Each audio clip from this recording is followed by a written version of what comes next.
Doctor Saima Ferdous, আপনি কি পরিবর্তন দেখছেন এবং কতটুকু আপনি স্যাটিসফাইড আসলে?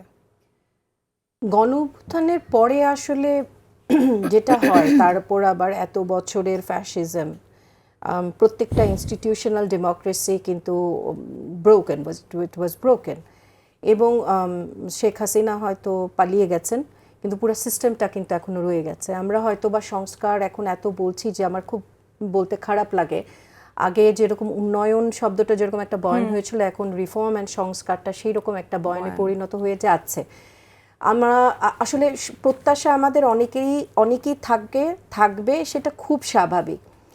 এবং এই সময়টায় খুব বেশি রিফর্ম যে আনা সম্ভব তাও কিন্তু আমাদেরকে বুঝতে হবে যে আমাদের এত বছরের জমানো জঞ্জাল, এখন যারাই বিভিন্ন প্রতিষ্ঠানে আছেন একটু রিফর্মের চেষ্টা করছেন, they all have inherited problems from the previous regime, and it's not so easy to take off everything and to rebuild and to restart.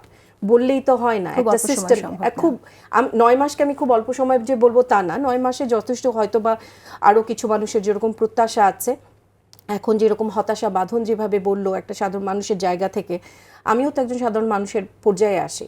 কিন্তু যে জিনিসটা হয়, আমি বলবো কি, আমাদের হতাশাগুলো যেমন আছে, আমি আসলে খুব পজিটিভ দিকটাকে আমি তুলে ধরা পছন্দ করি এবং আমি সেভাবেই বেঁচে থাকা পছন্দ করি।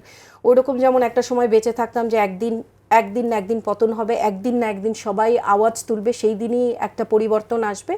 সেই রকমও এখন আমি বলবো যে আমাদের আসলে অনেকগুলা পজিটিভ দিকও কিন্তু আছে।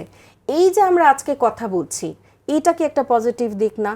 এই যে আমাদের ধরেন একটা বাজেট হলো, তাই না? আমরা প্রত্যেকেই কিন্তু বুঝতে পারছি ভালো দিক মন্দ দিক হচ্ছে। আমরা যেমনটি রনি বলছিলেন যে আমরা একটা আওয়ামী মডেলের মধ্যেই আছি, সেই জায়গায় একটু আমি বলতে চাই যে আমরা ট্যাগিং আগে দেখেছি, জামাত শিবির ট্যাগ দেয়া, রাজাকার ট্যাগ দেয়া, তো এখনো আমরা সেই ট্যাগিং এর মধ্যে, ওই তো আগে ছিল একরকম, এখন হয়েছে আছে শাহবাগী ট্যাগ, মানে ট্যাগিং এর। এটা তো আমি বলবো এখন সবকিছু যদি আমরা সরকারের হাতে তুলে দিই তাহলে তো মুশকিল।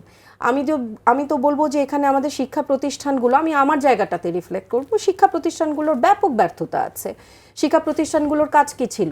মেধার মনন তৈরি করা এবং আমাদের একটা শিক্ষানীতি। আপনি দেখেন আমাদের একদম 1971 সাল থেকেই যে আমাদের যে শুরু হয়েছিল শিক্ষানীতিকে আপনি দেখেন যে একটা ছোট একটা শিশুর ভেতরে এই পুরা শিক্ষা কার্যক্রম কতটুকু যুগোপযোগী এখনো আছে।